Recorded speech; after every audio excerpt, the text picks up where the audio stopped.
Alors, bonsoir. Bonsoir à tous et bienvenue à cette séance du Conseil de Mont-Royal, web diffusée du mois d'octobre 2020. So, welcome everybody to this October 2020 TMR Town Council webcast meeting.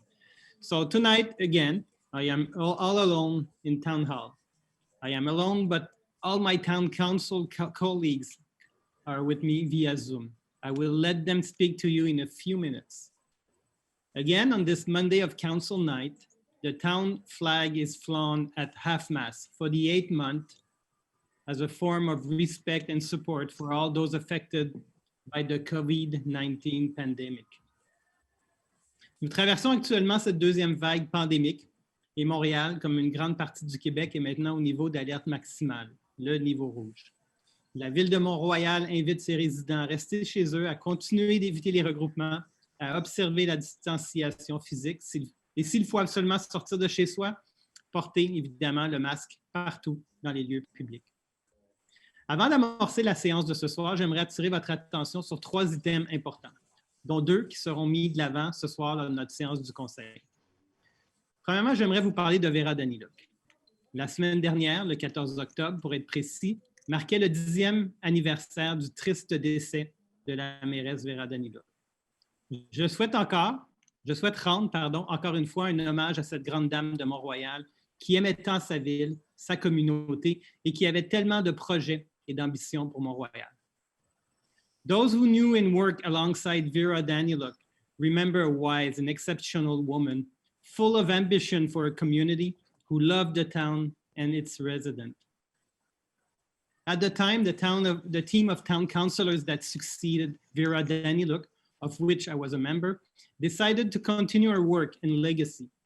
For 10 years, we worked hard to make Mount Royal greener, stronger, and more resilient. Let's think about the inauguration of new green spaces, some of the lowest tax on the island of Montreal, unparalleled municipal services, and an efficient town with an incredibly close relationship to its citizens. We have made great strides over the past 10 years. These include the highly acclaimed expansion of our public library, the renovation to the municipal swimming pool chalet, the opening of 2 dog parks, the installation of a school park on Jasper Avenue, a water park in Dakin Park, and new basketball court in the town center. Pendant cette décennie, notre administration a investi plus de 100 millions de dollars dans nos infrastructures publiques afin d'assurer l'efficacité et la pérennité de notre ville. Tout ça en respectant un cadre financier très rigoureux qui nous a permis de célébrer année après année d'importants surplus budgétaires, tout en faisant diminuer progressivement le ratio de la dette de la ville. De plus et surtout, nous avons répondu présent au plus grand défi de notre génération, la lutte au changement climatique. Nous avons multiplié les actions en ce sens. Plan de développement durable, politique de l'eau, politique de l'arbre, implantation de la cueillette des résidus de table, augmentation exponentielle du nombre d'arbres plantés sur notre territoire, protection accrue des espaces verts sur les terrains résidentiels, interdiction du chauffage au bois, arrivée des Bixi, bornes d'électrification, politique d'agriculture urbaine qui est en cours d'adoption, etc. We have come a long way in the last 10 years, and I'm sure that Vera Daniluk would be very proud. Le deuxième point dont j'aimerais vous parler, c'est l'annonce de l'interdiction du chauffage au mazout. Nous vous l'avons annoncé au printemps 2019. Mont-Royal entendait interdire l'usage du mazout à des fins de chauffage résidentiel. Il faut le rappeler, le chauffage résidentiel au mazout représente 28 % des émissions de gaz à effet de serre sur l'île de Montréal. C'est énorme. Ce soir, nous réalisons qu'il reste des aspects du dossier à valider. Il y a des points qui ont été soulevés. Alors, nous allons retirer ce point à l'ordre du jour et attendre des réponses à nos questions. So, the item regarding oil eating ban, item 21, will be taken off the agenda for tonight. We'll come back with it in another council meeting. Le dernier point dont j'aimerais parler avec vous, c'est que nous déposons ce soir un PPU pour le secteur Rockland. Nous avions annoncé lors de la présentation du budget 2020, l'année passée, en décembre dernier, notre intention de revoir l'urbanisme, le verdissement et les usages des 4 portes principales de la ville. So tonight we are proposing a special planning program, a PPU, for our northeast entrance, where is Rockland Boulevard and Côte de Liesse. The document look into how this sector should be developed in the coming decades. The proposal put forward bring more green space for the sector, promote a bigger use of active transportation, and aim at improving traffic around the Rockland Center and on Rockland Boulevard. We feel that this PPU is an excellent news for this sector. We want now to hear from residents. A public consultation is set to start right this week on Wednesday. Alors, on dépose ce soir le premier PPU qui vise le secteur Rockland. Et comme je disais il y a quelques secondes, il s'agit d'une vision que la Ville propose pour le secteur Rockland et qui propose, selon nous, plusieurs avantages majeurs. L'ajout de nouveaux espaces verts, l'accès amélioré aux transports collectifs et actifs et l'amélioration de la fluidité routière du secteur. Nous vous invitons à en prendre connaissance. Il est disponible sur le site Web et à participer en grand nombre à la consultation qui démarre dès ce mercredi. Sur ce, enchaînons avec la séance de ce soir. To all of you, have a great council meeting and a great evening. Je vais présenter les conseillers comme je le fais à chaque mois dans l'ordre de leur district.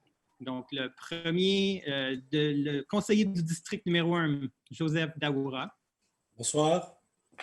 La conseillère du district 2, Mme Minziam Loti.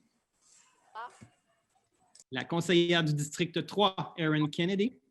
Bonsoir. Councillor from district number 4, John Miller.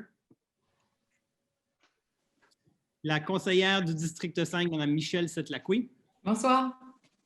Et le conseiller du district 6, Jonathan Lang. Bonsoir, good evening. Et je présente aussi avec nous, évidemment, la directrice générale, Mme Ava Couch, et notre greffier, Maître Alexandre Verdi. Alors, je vais inviter maintenant les élus à faire leur tour du table et je vais encore y aller selon l'ordre des districts. Alors, je vais laisser la parole à Joseph Daoura. Oui, bonsoir de nouveau. Merci Philippe pour cette introduction. J'ai trois brèves annonces. La première, je veux réitérer ce qu'il a dit, Monsieur le maire, concernant Vera Daniluk, que j'ai connu. Je l'ai connu pour peu de temps au conseil municipal. Malheureusement, c'était un court moment parce qu'elle était malade dans ces derniers moments, mais je l'ai connue de près pendant un certain temps. J'ai trop appris d'elle. J'ai appris que la charge publique est un don qu'on exerce avec amour, raison et fidélité. Alors, Vera restera toujours un grand héritage humain pour Ville-Mont-Royal. On va jamais l'oublier. La seconde annonce, c'est par ailleurs la seconde annonce concernant Info Construction. Il y aura nettoyage, alésage des racines et inspection télévisée des conduites d'égout. La ville intervient en ce moment sur son réseau d'égouts. Les travaux préventifs visent à réduire le blocage des conduites principales et à éviter le refoulement d'eau usée dans les sous-sols des résidences. Alors, pour plus d'informations à ce sujet, s'il vous plaît, consultez le website de la ville pour plus d'informations. Et la dernière annonce, c'est concernant, vu avec la COVID, malheureusement, qui sévit toujours. Pardon. Alors, il y a le Centre intégré universitaire de santé et des services sociaux, Centre Ouest. Consultez-le sur le website où vous allez trouver qu'il y a des centres où ils font les tests, parfois sans rendez-vous, tous sont sans rendez-vous, qui sont à Côte-Saint-Luc, à Outremont, à CLC Parc Extension. Alors, toutes ces informations sont sur le site de CIUSS, CIUSSS, centreouest.ca, alerte de santé. Alors, consultez-le pour avoir plus d'informations et je vous souhaite la pleine santé à vous et à votre famille. Merci. Parfait. Je vais demander maintenant, je vais céder la parole à Mme Minziam Loti. Good evening. J'ai une annonce pour vous présenter. Daylight Saving Time ends on Sunday, November 1st at 2:00 a.m. Please turn your clocks back 1 hour. Thank you. Merci beaucoup, Mme Kennedy. Oui, alors deux choses. I just wanted to second all the references to Vera. Daniluk as we remember her passing. I had the delight actually of knowing Vera from my early teens. And after my first mandate was interrupted by the merger demerger, as many of us remember, I was invited to join her team when she came back to council. And it's true, Vera's heart really beat for the town and its residents. She was a woman of tremendous integrity, of great wisdom, really our doyenne, our safekeeper. And I learned a great deal from her, working alongside her and watching her on council. And I count myself really very fortunate to have crossed paths with her and walked some of life together. She is greatly missed and we will always remember her. My second announcement has to do with the feuilles mortes and bacs vertes. C'est juste un petit rappel que ça se poursuit, la collecte se poursuit jusqu'au mercredi le 11 novembre. Et il est important de ne pas pousser, s'il vous plaît, les feuilles mortes sur le trottoir ni sur la rue. Merci. Merci beaucoup. Mr. Miller. Right, thank you. I two items. One is I'd like to make a short tribute to Vera Daniluk.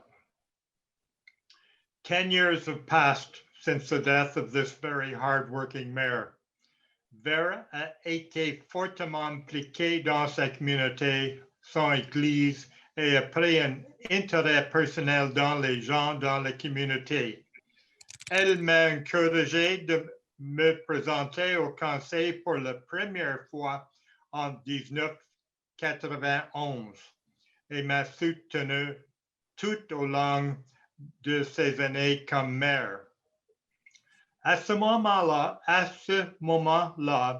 une partie de ma plateforme électorale était la construction d'une piste de chant. Une fois élue, elle m'a dit que c'était à moi de lui trouver une place. C'était une tâche plus difficile que je m'attendais, mais j'ai finalement réussi. Vera was a strong leader who spoke her mind.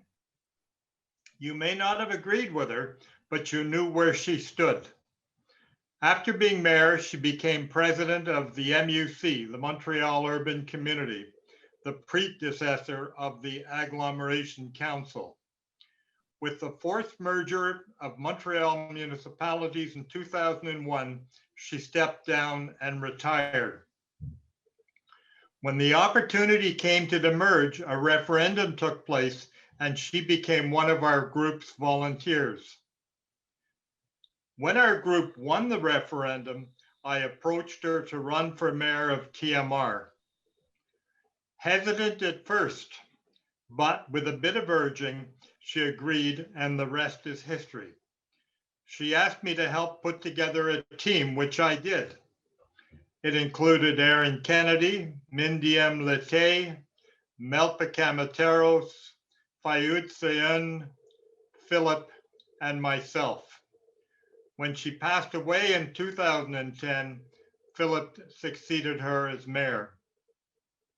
Elle était vraiment une mairesse merveilleuse, très engagée dans le travail et un atout pour la ville. Nous avons la chance de la voir comme conseiller puis maire. I spoke to her husband last night and just told him that he agreed with what I was saying. The second item I'd just like to announce is the water tax accounts went out last week, and the payment deadline is November 13th, 2020. So hopefully everybody will get their payments in on time. Thank you very much. Merci beaucoup. Thank you, John. District number 5, Madame Setlacqui. Oui, bonsoir. Concernant l'Halloween, deux petites annonces. Donc, la fête aura lieu, mais avec des mesures sanitaires particulières cette année, comme vous le savez, émises par le gouvernement du Québec. Mais la fête va avoir lieu et puis notre sécurité publique, nos agents seront sur les rues pour assurer la sécurité des enfants Comme toujours, on favorise des costumes visibles. Et cette année, bien, ça sera très important de porter le masque et de ne pas se réunir sur les trottoirs, de maintenir une distance avec les autres groupes. Donc, si je comprends bien, la cueillette va se faire par cellule familiale. Donc, bonne Halloween à tous. Et nous, on organise un petit concours de décoration de maison, 2 catégories, la maison la plus décorée et la maison la plus effrayante. Donc, amusez-vous à décorer vos maisons et puis détails à suivre sur Facebook et autres moyens de communication. Faites-nous part de vos commentaires et nous, les conseillers, nous serons à l'affût dans nos quartiers respectifs pour trouver la maison la plus décorée et celle qui est la plus effrayante. Il y aura remise d'un certificat cadeau dans les 2 cas de 100 $ dans un restaurant de notre ville. C'est tout. Merci beaucoup. District number 6, Dr. Jonathan Lang. Thank you, Mr. Le Maire. Just a couple of announcements I would like to make. One, again, is on the speed on our streets. I've been walking a lot especially on weekends, and notice how a lot of cars are racing up and down in the streets. And please, please, please, I beg of you, please respect the maximum speed limit of 40 kilometers an hour on streets and 30 kilometers an hour in school zones and around the parks.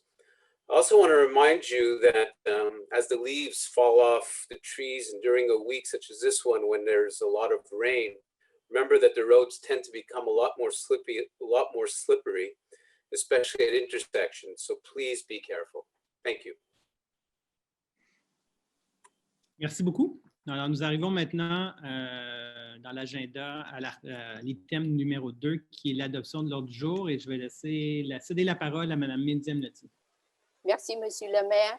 I move to adopt the agenda of regular meeting of October 19, 2020, and under reserved by removing item 21 entitled Filling and Notice of the motion of the draft bylaw number 1463 concerning oil-based and dual energy heating systems. I second the motion. Merci beaucoup et je demande le vote. Merci beaucoup. Donc, c'est adopté avec la modification à l'agenda. Et nous sommes maintenant donc au point 3, qui est la période de questions du public. Alors, comme on fait chaque mois, je vais laisser notre directrice générale, Mme Eva Couch, nous faire la lecture des questions qu'on a reçues. Et je vais m'efforcer d'y répondre le mieux possible. Donc, question numéro 1, Candy Shatilla. We are a wealthy community, but our library services certainly do not reflect this. Perhaps it is time to upgrade our e-services during this pandemic. Can we not plan more online services like book club, lectures, etc.? Comparing ourselves to Westmount or Côte Saint-Luc, we fall short. Can all libraries now merge to offer these services to all Montrealers? Last night, I attended a virtual online lecture of The Impressionist at the Montreal Museum of Fine Arts. Last week, I attended a virtual book club review to review Nickel Boys.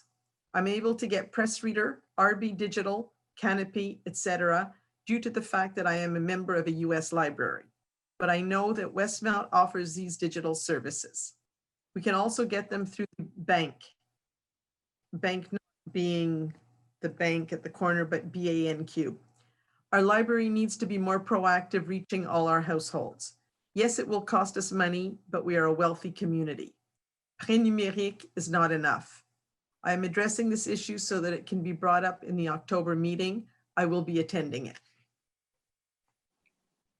Merci, Madame Couch. So good evening, Mrs. Shatila. Thank you for your question and thank you for your comment. Well, since the beginning of the confinement period in the last month, we did increase our digital services at the library. Not only have we developed our collection of digital books, we've also subscribed to Press Reader, which provide, as you know, access to e-magazine. We've created an online registration form so that residents who are not yet members of the library at the time we close can easily sign up to take advantage of our digital collection. The Prenumeric.ca platform provide access to ebook and audiobook. However, our library preliminary analysis is such that we believe the model to be ill-suited, to public library. An English book club already exists in Mount Royal. The person who hosts the book club is in process of organizing a virtual club for existing member on Zoom, with the first virtual meeting to be held soon. So stay alert, and this new group will be having their Zoom group session. So that's going to be quite exciting. It must be said that since last July, our public library has been open to the public, while other public library around TMR remain closed to the public. So we're trying to do more, but we feel that we're quite good with services for our residents. Thank you. Question numéro 2, Brian Morton, Boulevard Graham. We are not in the city of Montreal. Could you please clarify, state the TMR bylaws on the following? 1, smoke detectors. What are the bylaw requirements on smoke detectors? In particular, Montreal requires something like a 10-year battery. We had one of those. It lasted under 4 years. 2, gas detectors. Are there any bylaw requirements on gas, CO, natural gas, propane detectors? In our basement, we have a combination of CO, natural gas, and propane detector. Good evening, Mr. Morton. You're right. We're not in Montreal, but the fire department is a Montreal agglomeration responsibility. So its bylaw apply to all 15 cities on the island of Montreal. So TMR being part of those. To answer your question, the bylaw requires that non-removable lithium batteries be installed in the smoke alarm. The functionality of the device is the owner's responsibility, whether the battery does in fact last for 10 years or not. Also, the bylaw does not require the installation of a CO2 detector. It is a recommendation for building with natural gas, oil, wood, or have an attached garage. So I hope that I've been able to clarify the situation, and have a great evening. Thank you. Question 3, Claude Dussault, Avenue Brookfield. Ce n'est pas une question, mais une suggestion. À toute heure du jour, mais surtout aux heures de pointe, il y a un nombre important d'automobiles qui circulent sur Dresden vers l'est, tournent sur Aberdare, puis sur Brookfield pour aller rejoindre Rockland et ainsi sauver 2 feux de circulation, souvent au-dessus de la limite de vitesse. Est-ce que ce serait possible d'empêcher ce genre de comportement? Ma suggestion est la suivante. 1, sur Aberdare, interdiction de tourner à droite sur Brookfield en arrivant de Dresden. 2, rendre la portion de Trenton entre Graham et Clyde à sens unique vers l'ouest, empêchant les automobilistes de faire sur Trenton ce qu'ils font actuellement sur Brookfield. 3, sur Clyde, en direction de Dresden, interdiction de tourner à gauche sur Brookfield. Les automobilistes seraient donc contraints de retourner sur Dresden sans sauver de feux de circulation. Alors, merci. Bonsoir, M. Dussault. Merci pour vos suggestions. Nous allons... on n'hésitera pas, on va étudier vos suggestions, on va évaluer le tout. Vous savez, par contre, lorsqu'une rue est modifiée pour un sens unique, ça fait rarement des heureux sur la rue. Et la rue à côté doit l'être aussi en sens inverse. Puis là, ça a des répercussions sur toute la circulation du secteur. Donc, on doit faire attention avec ce genre de solution. Également, ce qu'on remarque, c'est que la vitesse des conducteurs a tendance à augmenter sur les rues à sens unique, puisque le conducteur n'a pas de risque de rencontrer un véhicule dans l'autre sens. On a installé dans votre secteur, vous avez dû remarquer des dos down, plusieurs ces dernières années, afin de réduire la vitesse et essayer de favoriser uniquement une circulation locale. On va on continue à regarder ce qui peut être fait. On va prendre compte de vos suggestions et on va voir si on peut encore améliorer mieux la situation chez vous dans votre quartier. Merci beaucoup. Bonne soirée. Question 4, Brian Morton, Boulevard Graham.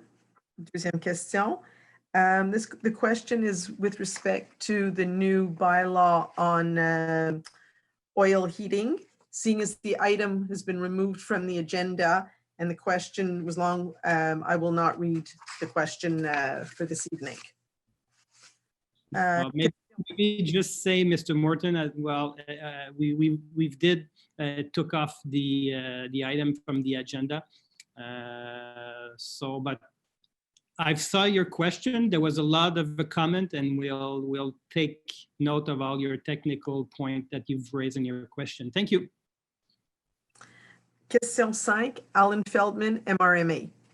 Given the COVID situation this year, can the town encourage provincial agencies to use our facilities, such as the arena, to allow for more effective distribution of flu vaccinations as soon as possible for our residents? Good evening, Mr. Feldman. Unfortunately, the decision on holding a flu clinics is not a TMR decision. It is the local CLSC that have taken this decision. From our understanding, it is not a matter of space as a town hall was and is always available. It is a decision taken by the government to not hold flu clinic this year, other than in pharmacy and CLSC. So that's the answer. Thank you. Question 6, William Morin. J'aimerais tout d'abord vous remercier d'avoir considéré de rénover le skatepark. Je tiens à mentionner que je suis un garçon de 15 ans et que j'utilise le roulodome sur une base régulière. Premièrement, j'aimerais que le sol du skatepark soit fait de béton et non d'asphalte.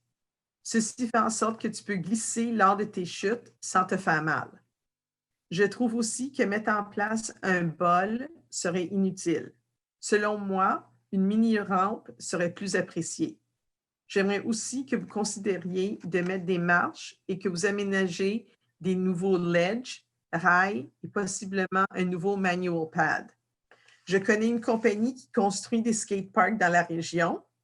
Ceux-ci sont des skaters qui savent exactement lesquels obstacles sont utiles. Ils se nomment Papillon Skateparks. Merci beaucoup. Merci, M. Morin, pour vos commentaires. Vous savez, le dossier de skatepark continue à progresser. Non seulement il progresse, mais il progresse particulièrement ce soir. Ce soir, nous posons un nouveau geste.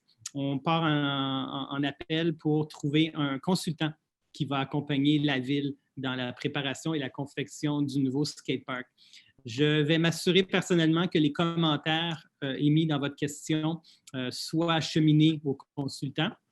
Et on a déjà entendu parler de Papillon Skatepark, mais on continue, on garde leur nom en tête. Et écoutez, l'objectif, c'est de se faire un skatepark dont on va être très, très fiers à Ville-Mont-Royal. Donc, on va vraiment aller chercher l'opinion de beaucoup de gens. Merci beaucoup.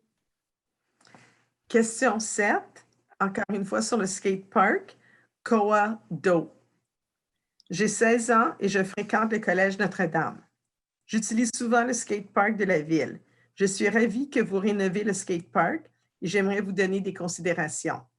Tout d'abord, je pense que ce serait bénéfique que les obstacles offerts par le nouveau skatepark peuvent être utilisés par des débutants autant que les experts des sports extrêmes. Les obstacles en ce moment sont vieux et rouillés. De plus, avec cette nouvelle ère du style de planche à roulettes, les grosses rampes que l'on voyait dans les années 80 sont désormais obsolètes. Ces jours-ci, les pratiquants des sports extrêmes pratiquent plus sur des obstacles qu'on verrait dans les rues, comme des marches d'escalier moyennement hautes, qu'on puisse exécuter nos figures et atterrir sur un sol en béton bien lisse. Ce serait avantageux si le nouveau skatepark offre cela. Comme ça, les skaters n'en font pas dans les infrastructures de la ville et risquent de se blesser ou de blesser d'autres.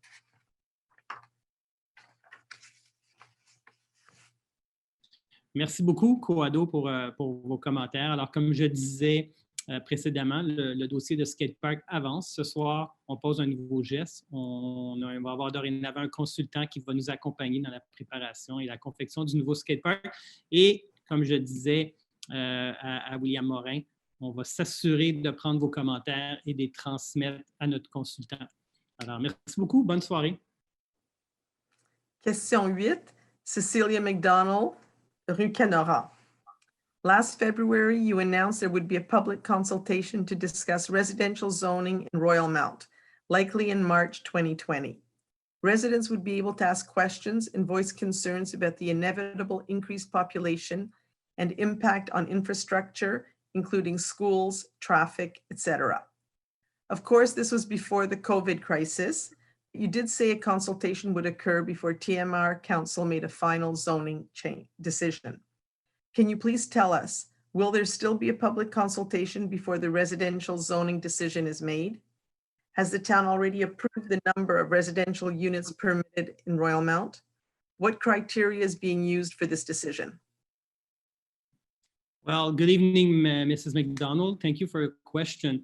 At this point, Council has not made any public decision regarding a possible residential usage at the Royal Mount project. It is still under review or discussion. And yes, if Town Council wish to go further in this file, there will be a public consultation. Thank you. Question 9, Sophie Turpin, Avenue Mitchell. Étant donné la problématique d'achalandage scolaire en constante augmentation par rapport aux ressources présentes depuis les dernières 25 années, étant donné la politique de la ville de densification urbaine depuis 2008, est-ce que la ville, comme représentante de ses citoyens, a fait des représentations formelles sous forme écrite à la commission scolaire Marguerite Bourgeois et au député provincial M. Arcan pour les aviser de la situation et de l'urgence de celle-ci? Dans la négative, est-ce que la ville, comme représentante des intérêts de ses citoyens, a l'intention de le faire? Oui, bonsoir. Écoutez, la Ville est effectivement très consciente de la problématique des écoles à Ville-Mont-Royal et surtout de l'urgence de voir se construire une nouvelle école primaire francophone. Je vous confirme que nous soulevons ce dossier depuis des années à nos partenaires scolaires et provinciaux. Je vous confirme également que la Ville a eu des rencontres sur ce sujet avec la commission scolaire Marguerite Bourgeois ainsi qu'avec le député Pierre Arcan. Et finalement, vous confirmez aussi que j'ai personnellement envoyé une lettre au ministre de l'Éducation il y a à peu près 4 ou 5 semaines, demandant à nouveau qu'une décision soit prise rapidement par le gouvernement du Québec sur la question de la nouvelle école. Merci. Question 10, Romana Rogoszewska, Avenue Balfour. My question regards restarting the Heritage Committee, as I have already suggested to Mayor Roy. His reply was open to consideration, but no definitive agreement yet. Fact. I was on this committee and PIIA TMR portion with Mayor Caron and presumed we had completed mandate redesignation of certain town buildings and sites as heritage. Therefore, we were astounded to hear St. Peter's Church was recently sold to Sajot and destined for demolition. Now on hold, result of residents' outrage. Therefore, can we set up a heritage committee to terminate where we left off? Townies are supportive, and I'm offering my service. Good evening, Romana. Well, thank you for the generous offer. Presently, Town Council is not planning on setting up any new committees, but thank you. Question 11, Brigitte Mack, Avenue Marlborough. Many years ago, there were several citizen committees where residents were involved in the major issues of our community and contribute their expertise and opinion to the town. Residents were given the opportunity to submit their application to sit on such committees. We know of 5, the Finance Committee, the Sport and Leisure, Arts and Community Services Committee, the Environment and Sustainable Development Committee, the Public Security Committee, the Culture and Heritage Committee. There's a strong interest to have such committees reactivated and many residents looking to get engaged in these same issues, especially in the areas of traffic and safety, environment, and urban planning. With all the major transformation in the town, residents deserve to be given the opportunity to sit on such committees. Will you consider recreating these committees to allow new residents to get involved? Bonsoir, Brigitte. As mentioned a few moments ago, at this point, Town Council is not planning on setting up any new citizen committees. And well, we have to say it, in this pandemic period, that would be very difficult in the same time. So not for now. Thank you. Question 12, Ann Streeter, Kenilworth Avenue. Once again, I am asking about TMR's breed-specific legislation. Last month, Mr. Mayor, you said that the SPCA didn't bid on the pound contract, but council knew all along that the SPCA doesn't support this law, so consequently does not sign contracts where it is in effect. The SPCA has contracts with 17 towns and municipalities, including Westmount, Outremont, Saint-Laurent, Côte-des-Neiges, etc., etc. It looks as though TMR may be the only municipality to retain this unpopular law, which Quebec, Montreal, and all of the others have replaced with a more equitable and sensible dangerous dog law. In light of the above, will council change its mind and return our contract to the SPCA where it has always belonged? Otherwise, TMR will unfortunately retain its present unique, animal, unfriendly reputation. Not something to be proud of. Well, good evening, Madam Streeter. As mentioned last month, at this point, we are not planning on reviewing our bylaw. We feel that the contract we have right now meets the needs of our residents and reflect our position. Thank you. Question 13, Barbara Lapointe, avenue d'Aubry. À la même période l'an passé, le rapport sur les états comparatifs des revenus et des charges de Mont-Royal dévoilait un surplus potentiel de 4,9 millions environ pour 2019 au terme d'une période de 9 mois. La Ville dégageait finalement un excédent budgétaire de 11 millions au terme de son exercice financier 2019. À la lumière du rapport sur les états comparatifs des revenus et des charges de ce soir, quel sera notre surplus potentiel pour 2020?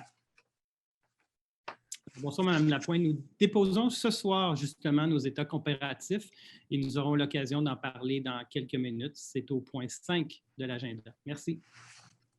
Question 14, Adrien Pouliot, avenue Woodley. Encore une fois, une question concernant le règlement sur le chauffage au mazout. Donc, je ne lirai pas la question. Oui, bien, écoutez, bonsoir, M. Pouliot. Moi, j'ai vu votre question et vous faites mention donc, de la position du professeur Pinault dans le reportage de la presse de ce matin. Écoutez, nous vivons tous partout au Québec, au Canada, dans le monde, à l'urgence climatique. Et ce que nous constatons, c'est que ce sont les villes qui doivent prendre des décisions parfois difficiles et impopulaires. Vous savez, je l'ai déjà mentionné tout à l'heure, mais 28% des émissions de gaz à effet de serre sur l'île de Montréal viennent directement du chauffage résidentiel au mazout. Alors, c'est sûr que c'est un sujet troublant et nous avons l'intention d'aller de l'avant éventuellement à Ville-Mont-Royal. Ceci dit, on l'a dit en début de conseil, on a retiré ce soir le point de l'ordre du jour parce qu'on avait encore des nouveaux points à discuter sur ce dossier-là. Merci. Question 15, Romana Rogochevska, avenue Balfour. Encore une fois, une question concernant le chauffage au mazout. Well, hello again, Romana. As said previously, this item has been took out of the agenda tonight. Thank you. Have a great evening. Et il n'y a pas eu d'autres questions.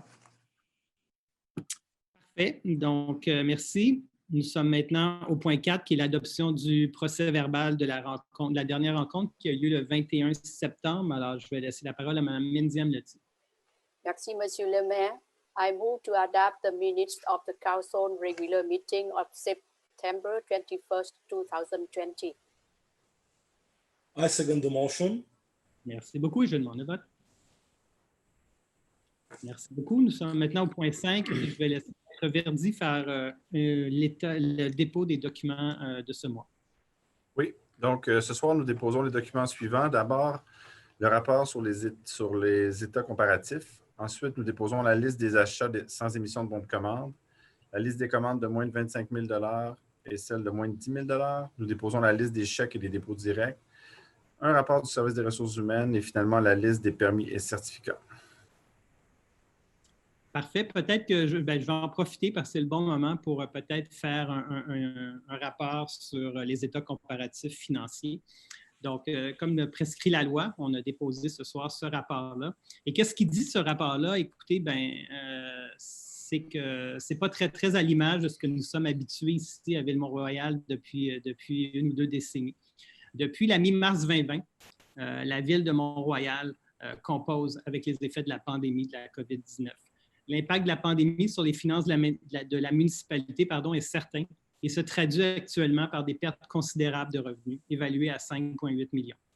Les recettes provenant de permis de construction, d'amendes et de constats d'effraction, d'intérêts et de programmes d'activités récréatives et culturelles ne sont pas non plus au rendez-vous. À cela s'ajoutent des dépenses imprévues, estimées à près de 400 000 directement reliées à la pandémie. Ces dépenses ont été engendrées soit par l'achat d'équipements de protection individuelle, de nettoyants, de désinfectants ou de matériel informatique aux fins de télétravail, soit aussi également pour la modification des espaces de travail et communs, l'utilisation de services d'entretien supplémentaires et de personnel de sécurité afin d'assurer le maintien des mesures sanitaires et la surveillance des bâtiments. So since mid-March 2020, the town of Mount Royal has been dealing with the effect of COVID-19. The impact on the municipality's finance is certain and is largely due to considerable loss of revenue estimated at $5.8 million. Revenues from building permits, fines, statement of offense, interest, and recreational and cultural activity programs are far below the budget. In addition, there are an estimate of $400,000 in unforeseen expense directly related to the pandemic. This is bad news, but we have, however, good news. The government of Quebec will be providing support to the town of Mount Royal, as it did with all municipalities in Quebec, by providing a financial assistance of $3.5 million to offset the loss of revenue and additional costs related to the pandemic. Une bonne nouvelle, donc, que ce soutien financier du gouvernement du Québec. Nous parlons d'une aide financière de 3,5 millions qui servira à pallier les pertes de revenus et de coûts supplémentaires liés à la pandémie. Cette aide financière est la bienvenue et permettra à notre ville de prévenir un déficit. Au final, la situation financière de la ville demeura bonne grâce notamment à ce support.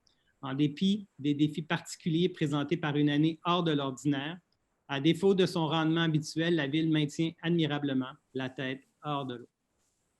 Alors voilà, c'est le rapport des états financiers actuels de la ville. Et nous sommes maintenant donc au point 6, qui est la stratégie québécoise de l'économie d'eau potable. Et je cède la parole à Mme Sette-Lacoué.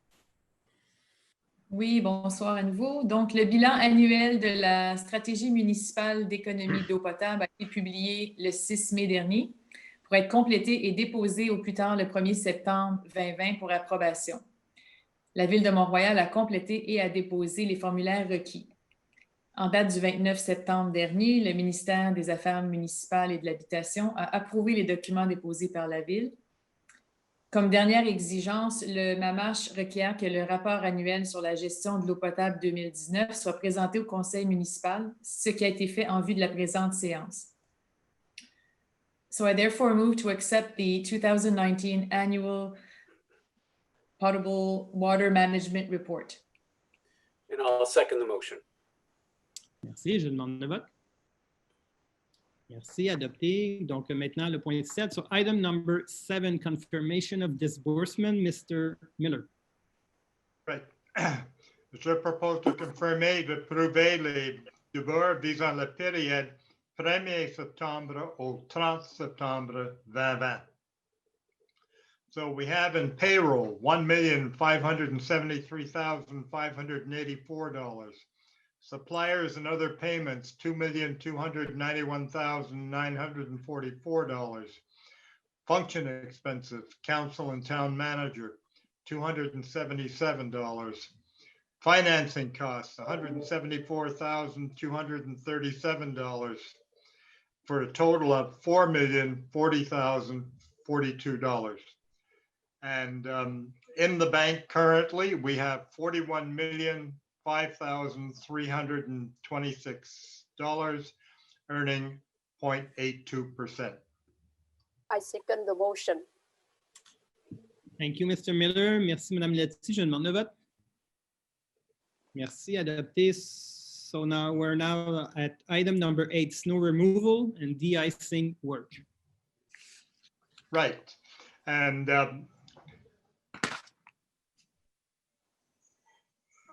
we had one conforming bid for this work, which consists of removing snow and ice and putting down abrasives in areas which are not accessible by our snow removal equipment. For instance, footbridges, small pedestrian walks, etc. And we guarantee the contractor at least 250 hours of work. So I propose to authorize an expense for the amount of $66,311.83 for the snow removal and de-icing work between November 23rd, 2020 and April 9th, 2021, which includes all necessary costs, and to award the contract to Aménagement Paysager Bellevue, the contract to undertake these works for the unit prices submitted of $66,311.83. I second. Merci, je demande le vote. Merci beaucoup. Maintenant, le point 9. Oui, le point 9, fourniture et livraison d'une benne à asphalte chauffante. Joseph Daoura.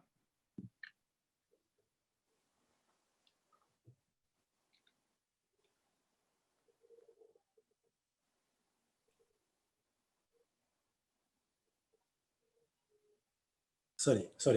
La division des travaux publics de la ville souhaite acquérir une benne à asphalte chauffante pour colmater plus efficacement les nids de poules.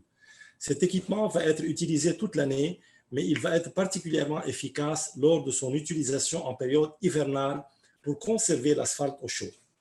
Dans cette optique, l'appel d'offres a été fait par invitation le 11 septembre 2020 et 3 compagnies ont été invitées et toutes les compagnies ont déposé une soumission.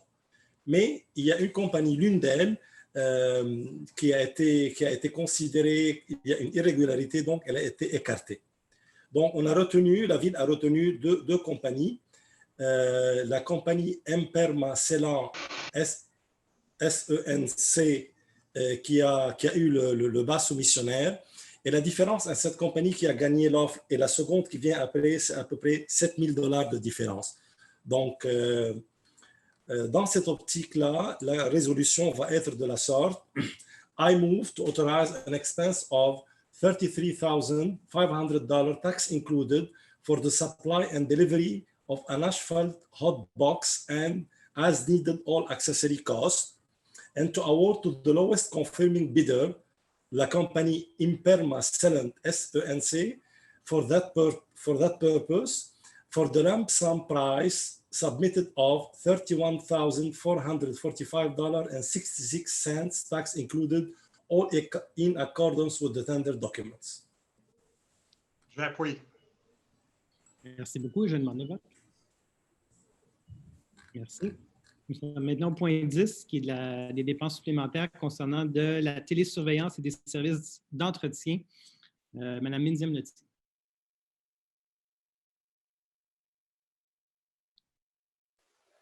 Oui, merci, Monsieur le maire. Suite à une appel d'offres sur l'invitation, le contrat C-2020-35 pour la télésurveillance et les services d'entretien des différents systèmes d'alarme dans les divers bâtiments municipaux a été octroyé à la compagnie Centrale d'alarme de contrôle du Québec, une division de API Alarme Inc., à la réunion du Conseil le 23 mars 2020, autorisant une dépense pour le contrat de $30,100 taxes incluses. Le contrat prévoyant la conversion des lignes de haute sécurité des VAC en lignes cellulaires GSM ou IP car ce type de système est désuet.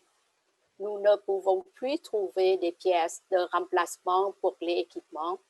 De plus, le BAN Canada va mettre fin aux lignes de type de DVAC. Étant donné l'âge des installations et certains équipements devront être remplacés et d'autres ajoutés, la dépense estimée pour les travaux sera plus élevée que prévu. Afin de couvrir les travaux de conversion, un montant additionnel sera nécessaire. Therefore, I move to authorize an additional expense for the amount of $26,000, tax included, under the contract C 2020-35, remote alarm system monitoring and maintenance of the different alarm systems in the various municipal buildings, award to the Central Alarm Control du Québec, une division de API Alarm Inc., and to charge the expenses related to this contract to the operating budget 2020. J'appuie. Merci beaucoup et je demande le vote. Merci, adopté. Nous sommes maintenant au point 11, qui est le système de pondération pour la rénovation du 10-20 Roosevelt. Comme vous savez, le service d'incendie de Montréal souhaite reconstruire, rénover la caserne et nous, on voudra profiter pour faire des rénovations au reste de l'édifice qui nous appartient. Alors, Mme Setlacqui. Oui, alors le 10-20 Roosevelt est un bâtiment municipal qui, comme le maire l'a dit, est utilisé en partie par le Service de sécurité incendie de Montréal, ainsi que par le Service de sécurité publique de Ville-Mont-Royal et le département d'urbanisme de la ville également. Considérant l'âge et la dégradation du bâtiment qui a été construit dans les années 50, la ville, avec le CIM, le service d'incendie, désire démolir et reconstruire le bâtiment. Rappelons que cet immeuble nécessite des interventions importantes. Il y a un manque criant d'espace pour non seulement nos employés, mais également l'équipe de sécurité publique et le service incendie. La portion occupée par le CIM ne leur convient plus en termes d'espace et d'aménagement et exigences techniques. Il y a différents systèmes qui doivent être mis à niveau dans le bâtiment. Il faut le rendre plus fonctionnel, non seulement pour les équipes, mais aussi les utilisateurs. Il y aura un ascenseur à prévoir et d'autres mesures à prévoir suite au réaménagement. Donc, dans un premier temps, la Ville va procéder avec une étude avant-projet, le programme fonctionnel et technique, pour bien définir les besoins de la Ville et ceux du service incendie. Le programme fonctionnel et technique est construit pour répondre aux besoins suivants. C'est un document de référence pour la conception et la construction éventuelle du projet. Le document va permettre aux 3 clients, soit la caserne, le service d'urbanisme et la sécurité publique, de convenir et d'établir les exigences relatives à l'organisation fonctionnelle, opérationnelle et physique des lieux. On va pouvoir définir le meilleur environnement possible en respectant l'esprit des normes et des pratiques d'aménagement relatives à l'initiative milieu de travail de la Ville. On va cerner les besoins et exigences fonctionnelles des 3 clients et des usagers potentiels par une documentation appropriée et fixer la portée et le contenu du projet, évaluer et intégrer les options proposées, possibilité d'utiliser des salles communes, etc. Détailler les besoins fonctionnels et techniques, incluant les infrastructures informatiques pour alimenter l'ère opérationnelle 24/7 de la sécurité publique. Il y aura à prévoir des exigences en ingénierie, etc. Donc, permettre essentiellement une évaluation du projet aussi suite à sa réalisation en fonction des besoins exprimés aux prémices de l'étude. Donc, vraiment, le 10-20 Roosevelt a besoin d'être réaménagé complètement là, pour satisfaire les besoins de ces 3 utilisateurs principaux. Donc, le PFT servira pour la conception des plans et devis pour la démolition et reconstruction du 10-20 Roosevelt et sera inclus dans les documents d'appel d'offres des professionnels pour la préparation des plans et devis. Finalement, l'objectif de ce mandat consiste, sans s'y limiter, à planifier et réaliser un programme fonctionnel technique pour établir les besoins fonctionnels, opérationnels et techniques du projet, comme je l'ai mentionné.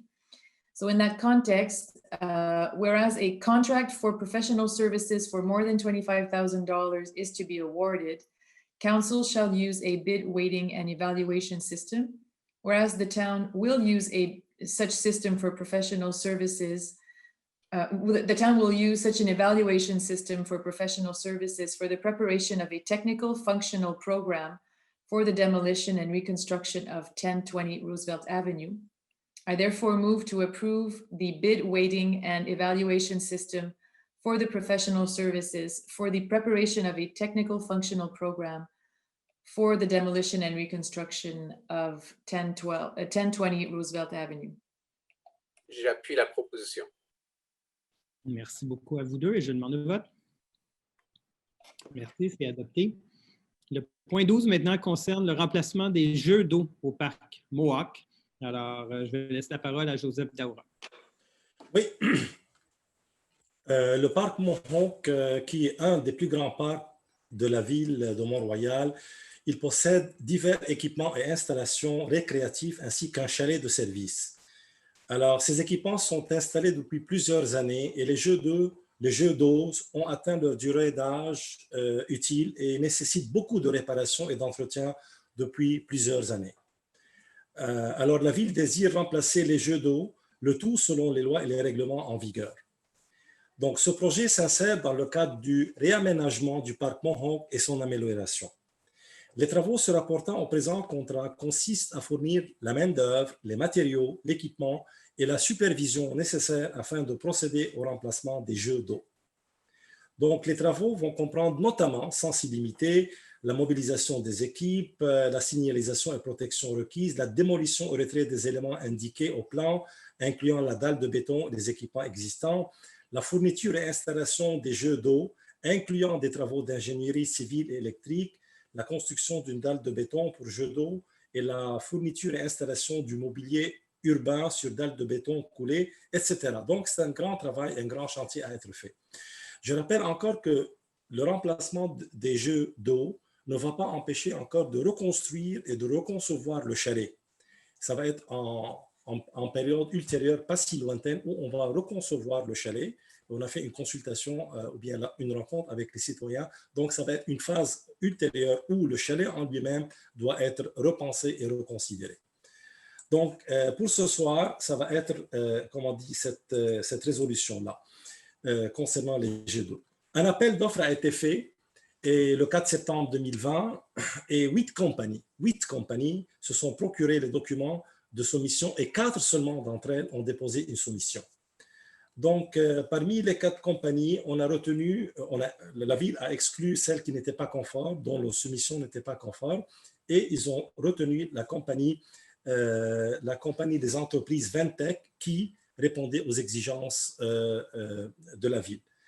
Donc, seulement pour dire la différence de prix entre l'entreprise Ventec qui a été approuvée et la compagnie qui vient d'après, c'est à peu près $8 000 de différence. Donc, si on peut dire, c'est un genre d'économie pour la ville entre celui qui a gagné l'offre et celui qui vient d'après.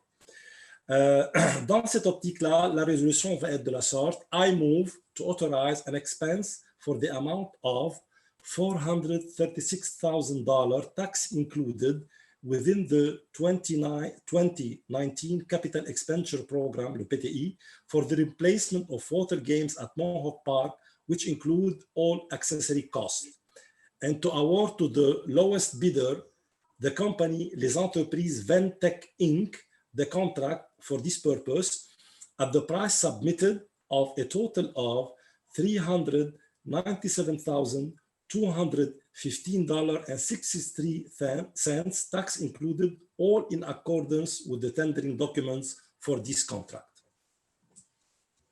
I second the motion. Merci beaucoup et je demande le vote. Merci beaucoup. Nous sommes maintenant au point 13, qui est la fourniture et livraison de matériel de béton pour les travaux d'aqueduc et d'égouts. Alors, Mme Kennedy. Oui, alors le service des travaux publics utilise différents types de pièces pour les travaux réalisés sur les réseaux d'égouts et aqueducs. La ville achète notamment des anneaux de béton de différentes grandeurs, des têtes de puisard et des têtes de regard. Et dans le cadre du présent contrat, le fournisseur doit donc fournir différents types de pièces ou de matériel en béton pour les travaux de voirie municipale. Un appel d'offres par invitation a été lancé le 2 octobre 2020. Il y avait 4 compagnies qui ont été invitées. Il y avait un qui a soumis par courriel leur avis qu'ils ne soumettront pas parce qu'on n'accepte pas des soumissions par courriel. Alors, il y a 2 compagnies qui restent. On prend celui le plus bas comme soumissionnaire. So I move to authorize an expense for the amount of $44,000, taxes included, for the supply and delivery of concrete, sewage, and waterworks materials for the period of November 1st, 2020 to October 31st, 2021, which includes as needed all accessory costs, and to award to Saint-Germain Égouts et Aqueducs, Inc., the contract to undertake these works with the unit prices submitted for the total amount of $40,210.12 in accordance with the tendering documents. I second the motion. Merci beaucoup aux deux et je demande le vote. Merci beaucoup. Nous sommes maintenant au point 14 qui est une entente pour le camionnage en vrac. Évidemment, on parle ici de neige et de glace. Mme Kennedy. Yes, so I move to authorize an expense for the amount of $41,000 to cover the period of November 1st to December 31st, 2020 for the hourly rental of 12 wheel trucks with the operator for the transport of snow, which includes as needed all accessory costs.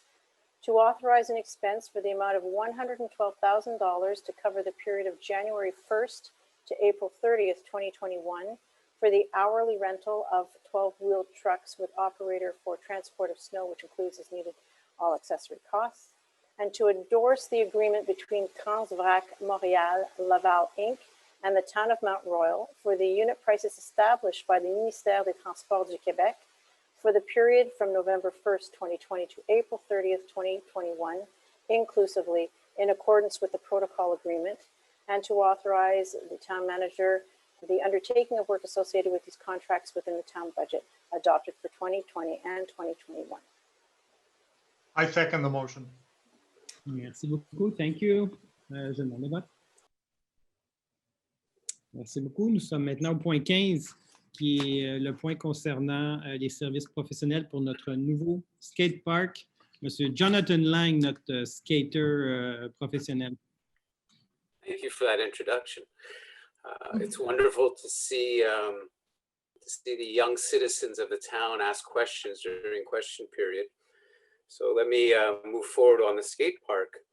That the skate park located at the town center in Danila Park has reached the end of its useful life and needs to be replaced.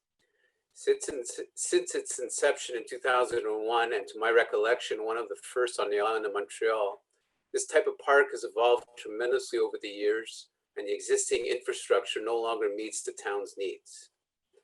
Today, skate parks are designed in concrete and not steel modular components. It will be designed for a broader number of activities in mind, such as mountain and BMX bikes, in addition to skateboards. Given the highly technical nature of this project, a specialized company in skate park design, including landscape architects and engineers, needs to be hired. Their mandate will include 3 distinct components, namely analysis and design, conception, followed by on-site construction supervision. The current contract is to be awarded for the design and conception portion of the mandate. The construction supervision aspect is once a contractor has been chosen. On September 18th, 3 such companies were invited to bid, and through a bid weighting system approved by council at a previous council meeting, the company receiving the highest number of points was proposed by the selection committee. Alors, je propose d'autoriser une dépense de 73 700 $ taxes incluses pour les services professionnels pour le réaménagement et rénovation des équipements du skatepark pour les mandats numéro 1 et numéro 2. De modifier le programme triennal d'immobilisation 2020 afin d'y inclure ce projet pour un crédit budgétaire de 67 300 $. d'autoriser une affectation de 73 700 $ du surplus accumulé vers le budget d'activité d'investissement pour acquitter cette dépense destinée au projet Parc de planches à roulettes et d'accorder à BC2 Groupe Conseil Inc. les mandats numéro 1 et 2 dans le cadre du contrat pour l'analyse, la planification et la conception du projet de réaménagement et de rénovation des équipements du skatepark au prix forfaitaire soumis, soit au montant de 67 024 $ et 68 sous, taxes incluses, conformément aux documents de soumission relatifs à ce contrat, et d'imputer les dépenses associées à ce contrat au surplus accumulé pour un crédit de 67 300 $. J'appuie. Merci beaucoup. C'est une belle nouvelle. Je demande le vote. Merci beaucoup. Adopté. Le point 16, maintenant, toujours Jonathan Lang, des dépenses supplémentaires concernant un contrat d'assurance responsabilité civile. Well, not as exciting as a skate park, but les assurances, c'est important quand même. Alors, en principe, nos contrats d'assurance responsabilité civile sont d'une durée d'1 an, allant du 1er janvier au 31 décembre de l'année visée. Cependant, lorsqu'il est venu le temps pour notre courtier de négocier le prix pour l'année 2020, une entente n'a pas pu être conclue avant le 1er janvier 2020 et l'assureur a accepté de prolonger la police de 2019 jusqu'au 16 février 2020, le temps de s'entendre. Les parties se sont entendues et nous avons payé la prime annuelle pour la période inhabituelle commençant le 16 février 2020 et qui se terminera le 16 février 2021, mais il faut payer un ajustement en raison de la période de prolongation de la police d'assurance de 2019 pendant 47 jours. So whereas the 2019 annual civil liability insurance contract had to be extended for a period of 47 days, I move to authorize an additional expenditure of $6,676.29 to pay the premium for the additional 47 days of civil liability insurance coverage. I second. Merci beaucoup. Je demande le vote. Merci, adopté. Donc, maintenant, nous sommes au point 17. So, item number 17, les honoraires professionnels pour le renouvellement du plan d'intervention des conduites d'eau potable. Donc, Mme Setlacoué. Oui, donc, bon, très rapidement, parce que c'est une petite dépense supplémentaire, mais qui doit faire l'objet d'une résolution relativement à un contrat que nous avons octroyé en avril dernier. Donc, je propose d'autoriser une dépense supplémentaire de 293 $ et 7 sous, taxes incluses, pour l'élaboration du plan d'intervention pour le renouvellement des conduites d'eau potable, d'égouts et des chaussées accordé à la compagnie Aquadata Inc. et d'imputer cette dépense au budget de fonctionnement 2020. J'appuie la résolution. Merci beaucoup. Je demande le vote. Merci, c'est adopté. Nous sommes maintenant au point 18, qui est un regroupement d'achats en compagnie pour un regroupement d'achats en commun pour de l'assurance. Monsieur Lang, Jonathan Lang. Donc, encore une fois, sur les assurances, au sein de son portefeuille d'assurance, la Ville souscrit notamment une assurance responsabilité pénale en matière de santé et sécurité au travail, C21, et une assurance pour la protection de la réputation de la vie privée des élus et hauts fonctionnaires. L'assurance responsabilité pénale en matière de santé et sécurité au travail C21 rembourserait les frais juridiques encourus dans le cadre d'une poursuite criminelle contre la municipalité, ses administrateurs ou dirigeants qui toucheraient des gestes ou omissions relatifs à un accident de travail. Quant à l'assurance pour la protection de la réputation et de la vie privée des élus et hauts fonctionnaires, elle concerne une couverture advenant qu'il soit nécessaire de faire entamer des procédures judiciaires ou autres contre celui qui s'en prend illégalement à leur vie privée ou réputation. Il est impossible d'indiquer exactement dans quelle mesure seront engagés les crédits de la ville. Cependant, à titre indicatif, les primes pour ces deux assurances en 2020 ont coûté un total de 6 872,45 $. Cela représente une faible proportion du coût global de toutes les assurances de la ville. So whereas in conformance with section 29.9.1 of the Cities and Towns Act, Town of Mount Royal wishes to join with the Union of Quebec Municipalities and its group for the group purchase of reputation and privacy protection insurance for elected officials and senior public servants, and penal health and safety liability insurance for the December 31st, 2020 to December 31st, 2025 period. I move to join the buying group of the Union of Quebec Municipalities in order to purchase a reputation and privacy protection insurance and penal health and safety liability insurance policy for this period of December 31st, 2020 to December 31st, 2025. To authorize the mayor and town clerk to execute for and on behalf of the town agreement entitled Entente de regroupement des municipalités au sein de l'Union des municipalités du Québec relativement à l'achat en commun d'assurance protection de la réputation et de la vie privée des élus et hauts fonctionnaires et d'assurance responsabilité pénale en matière de santé et sécurité, and to authorize the Quebec Union of Municipalities to act as the mandatory of the association in order to issue a joint call for tenders and to award on behalf of the town and other members of the association the aforementioned insurance contracts, and to maintain in the town's budget for years 2021 to 2025 the necessary credits for this activity in accordance with section 5.4 of bylaw number 1415 concerning budgetary control and monitoring. Thank you. J'appuie. Merci beaucoup, je demande le vote. Merci, c'est adopté. Nous sommes maintenant au point 19, qui est les recommandations du comité consultatif d'urbanisme, mieux connu sous le terme CCI. Et je vais laisser sa présidente nous faire la lecture des recommandations. Madame Kennedy.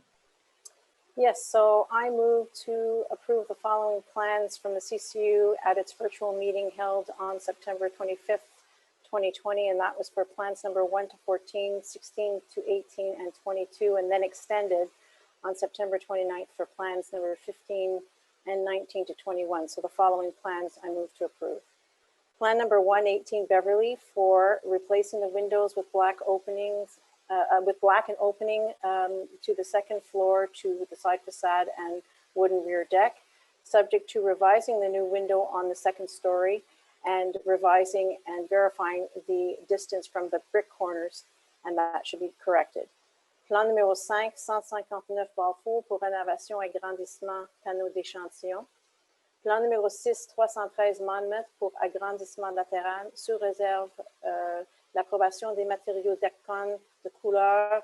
On doit présenter une photo sur site contre le mur de briques. Plan numéro 7, 335 Lockhart pour terrasse. Plan number 11, 29 Jasper for side addition and demolition of the existing garage. Suggest to keep the brick from the front wall of the addition. The two new side windows on the right side must be paned windows and the same proportion as the ones toward the facade for harmony. Plan number 12, 46 Strathcona for installation of new privacy screens and a new metal railing in black.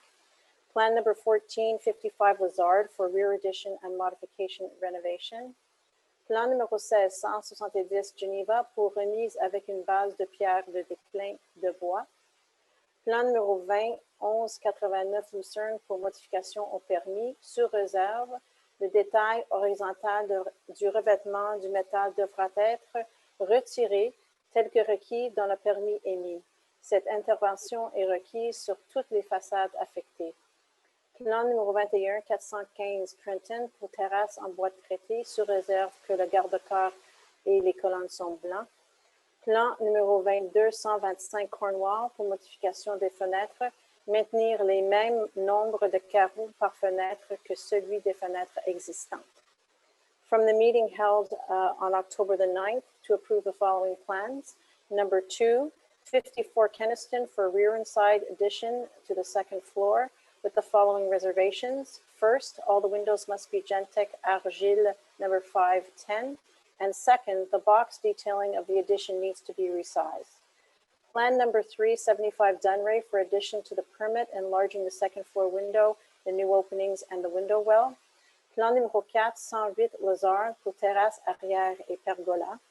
Plan numéro 5, 123 Lockhart pour terrasse arrière. Plan numéro 7, 215 Lockhart pour marquise avant, sous réserve de fournir le détail de construction de la marquise, de jonction métallique avec le bardeau d'asphalte. Plan number 8, 322 Stansted for enlarging openings for the new windows and patio door. To review the proportion of the 2 patio doors and reduce to existing dimensions. And also must revise the size of the proposed windows on the side. Must be as it is to keep and keep the panes.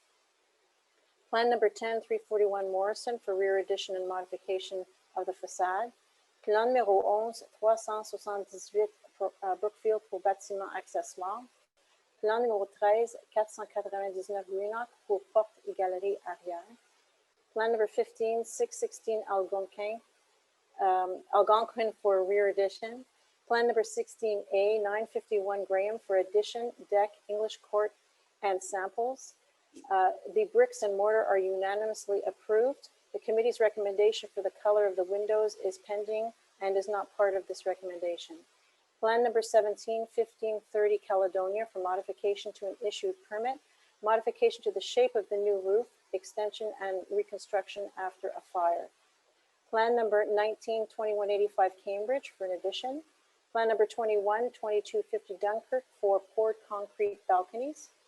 2. Plan numéro 22, 5750 Royal Mount pour une modification des façades et terrasses sous réserve que la brique retenue est le Sioux City Ebonite Velours soumise le 25 septembre avec un joint de mortier plus clair qui est posé. Plan numéro 23, 71 Thornton pour modifier les couleurs des fenêtres et éléments architecturaux. Ça veut dire Gentech Slate numéro 523. Plan number 24A, 2990 Graham for modifications of the openings and the exterior finish of the front facade, subject to the submission of a full sample board with all the proposed materials and colors, provide pictures of the samples against the existing stone, and choose a lighter acrylic color. Plan number 25, 331 Geneva for front landing and new railing, paved rear balcony is approved. The committee suggests continuing the pattern of the railing toward the stairs. And plan number 26, 118 Lazard for a deck. To refuse the following plans from our virtual meeting held on September 25th. That would be for plans number 1 to 14, 16 to 18, and 22, and then extended in another meeting September the 29th for plans number 15 and 19 to 21. So to refuse the following plans from those meetings. Plan number 118 Beverly for front vestibule, refused for the following reasons. The area below the canopy looks too busy. The integrated flower planters are not in the right style. An all glass entrance is not fitting for this style of house and is too contemporary looking.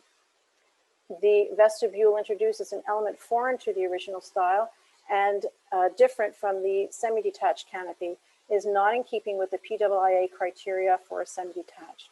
The columns are not recommended one behind the other, as this does not look usual nor like the neighbor. Plan number 10, 560 Mitchell for replacing windows, refused for the following reasons. The dark color is not approved and does not integrate. The committee suggests painting the windows an antique beige, that would be Gentech number 571, as approved by council. Plan numéro 18, 2990 Graham pour agrandissement, modification des revêtements et terrasses, c'est refusé pour les raisons suivantes. Le CCU maintient les commentaires. Les ouvertures existantes et la bande horizontale sont des éléments fondamentaux de cette conception originale, à ne pas enlever ni modifier car leur proportion et leur conception horizontale sont les éléments architecturaux essentiels de ce style de maison. Voir le PIA sur les bungalows et ses critères. L'ajout à l'arrière n'est pas approuvé. Revoir la hauteur du niveau plafond pour faciliter une meilleure conception et pour améliorer l'intégration des alignements des pentes du toit. Conserver les proportions existantes de la maison. And to refuse from the meeting held on October the 9th, the following plans. Plan number 1, 50 Linwood for facade renovation and replacing windows. Refused for the following reasons. The fenestration to the right of the entrance is a unique detail of the original architecture of the home and gave a certain character to be preserved. The modulation of all the windows needs to be reviewed. The existing color palette is rather coppery, with the proposed interventions being more black and gray and do not match the neighboring houses. Too many materials. The stone is not recommended. Provide a brick that matches the neighborhood and a full sample board. And plan number 20, 2240 pitch for modifying windows and exterior sidings. Refused for the following reasons. An unfavorable recommendation considering that the modulation of the windows, the exterior cladding, the style, and the colors proposed do not respect the PIIA and the adjoining neighbor. I second the motion. Merci aux deux et je demande le vote. Merci beaucoup. Nous sommes maintenant au point 20, qui est l'adoption du règlement 1340-7 concernant les chats et les chiens. Monsieur Jonathan Lang. Thank you. So recently, the Quebec government adopted a bylaw with new regulations for owners of potentially dangerous dogs. It is expressly provided that this regulation takes precedence over any municipal regulation relating to animal management. In doing so, we must amend bylaw number 1340 on the management and protection of cats and dogs in order to achieve the necessary concordance and remove the standards which are now dictated by the provincial government. As these new rules are compulsory and erase those municipal ones at which would be less severe, this has repercussions in particular on the level of the fines for certain infractions involving a dog, which will now be more severe than those which were enforced by our municipal regulation, but also by concrete application rules for citizens, such as the maximum length of a leash, which goes from 2 meters to 1.85 meters, as well as the information required in order to obtain a dog license. The Quebec Government Public Affairs Division will be responsible for carrying out an information campaign in order to inform citizens of the new rules implemented by the Government of Quebec, in which they will have to respect. Alors, attendu que, conformément à l'article 356 de la loi sur les cités et villes, le règlement numéro 1340-7, modifiant le règlement numéro 1340 sur la gestion et la protection des chats et des chiens en lien avec la loi visant à favoriser la protection des personnes par la mise en place d'un encadrement concernant les chiens, a été précédé d'un dépôt et d'un avis de motion donné le 21 septembre 2020, je propose d'adopter le règlement numéro 1340-7, modifiant le règlement numéro 1340 sur la gestion et la protection des chats et des chiens, en lien avec la loi visant à favoriser la protection des personnes par la mise en place d'un encadrement concernant les chiens. Chapuis. Merci beaucoup. Je demande le vote. Merci. Nous sommes maintenant au point 21 qu'on a retiré au début lors de l'adoption de l'ordre du jour. Donc, nous sommes maintenant au point 22, qui est le début et l'avis de motion pour un projet de règlement visant les droits de mutation, les taux des droits de mutation. Mr. Miller.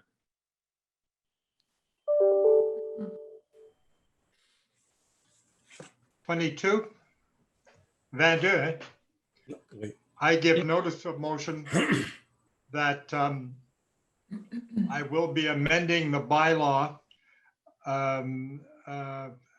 regarding the transfer of properties. At the, it'll be at the, whose base of imposition exceeds $500,000. That's the name of the bylaw, but the actual amount in the loans varies a bit, but the bylaw is called $500,000. That's it. Thank you. C'était un avis de motion. Merci beaucoup. Un autre avis de motion, c'est à l'article 23. C'est notre PPU Rockland. Alors, je laisse la parole à Joseph Daoura. Oui, alors, cet item a été mentionné par le maire au début de la séance. Je vais un peu élaborer. C'est qu'en 2019, les conseillers de la ville ont demandé d'entamer un PPU, c'est-à-dire c'est l'abréviation du terme Programme particulier d'urbanisme, qu'on appelle communément PPU, pour le secteur Rockland. Et ensuite, il y aura d'autres pôles commerciaux du territoire. Il y a d'autres qui vont se suivre. Et cette importante entrée de la ville, qui est à Rockland, devra contribuer au rayonnement et à l'image de la ville de Mont-Royal. Le PPU est un programme particulier d'urbanisme qui est une composante du plan d'urbanisme de la ville.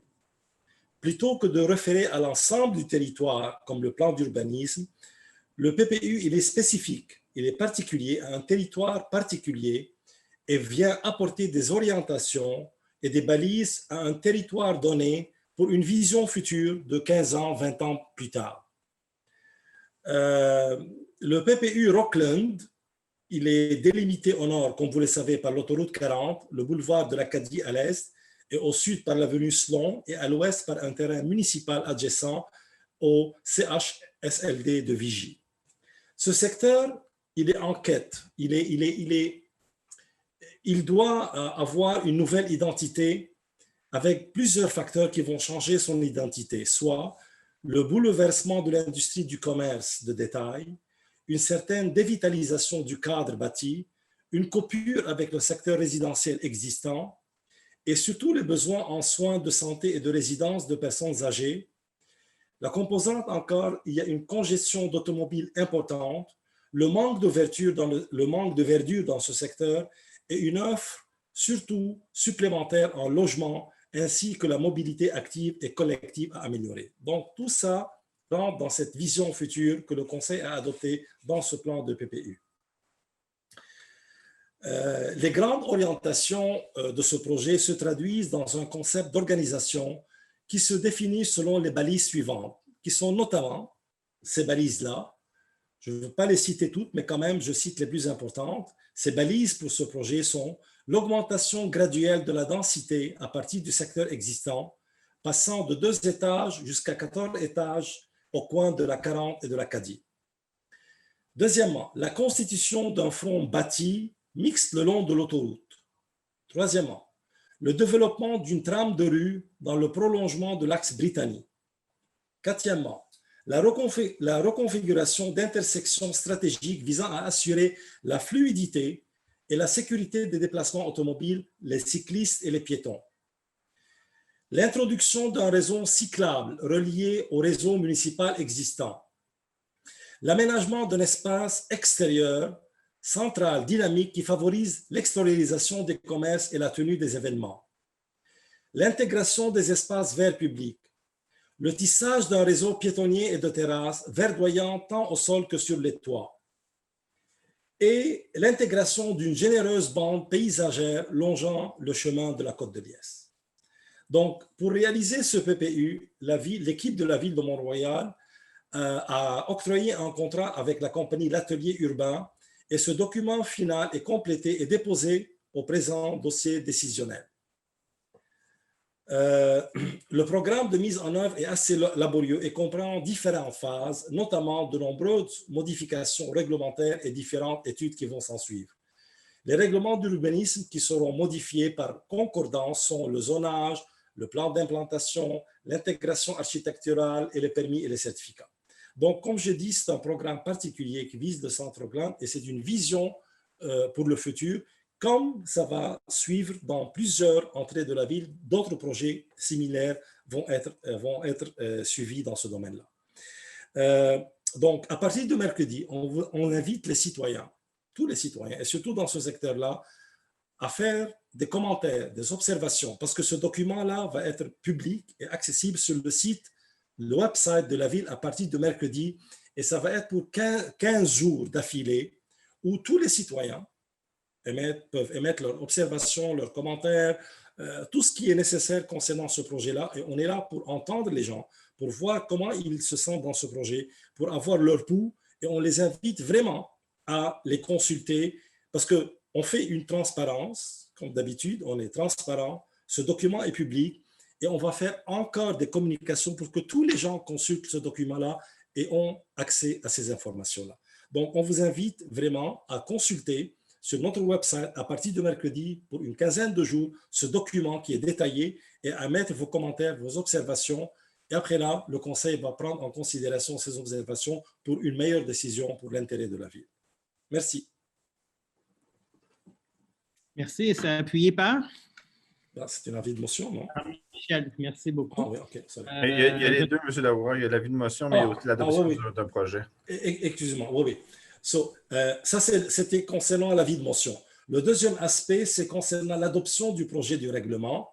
So, I move to adopt the draft bylaw number 1440-1 to amend the planning program number 1440 with respect to the adoption of a special planning program for the Rockland sector, and to hold in accordance with order number 2020-74 issued by the government of Quebec on October 2nd, 2020, 15 days written consultation regarding the draft bylaw.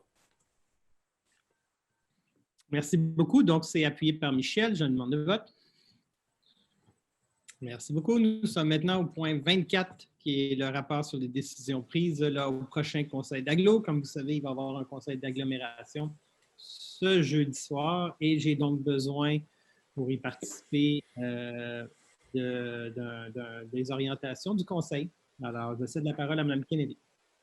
Yes, so whereas the mayor must set out the position that he intends to take on the matters on the agenda of the October 22nd regular sitting of the Urban Agglomeration Council and discuss that position with other members present in order to adopt a resolution establishing the council's stance in accordance with the sections respecting the exercise of certain municipal powers and in certain urban agglomerations.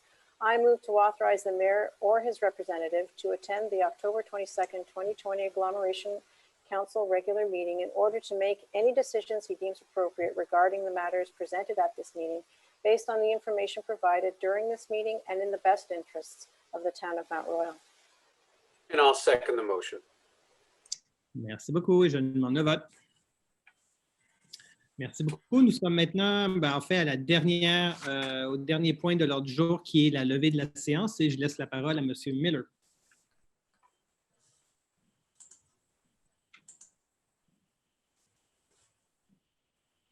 Je propose de lever la séance. Et j'appuie. Et je demande le vote. Et on appuie. Et je souhaite bonne soirée, évidemment, à tous mes collègues du conseil, mais aussi à tous les résidents qui nous écoutent nombreux. Alors, bonne semaine. Merci, au revoir.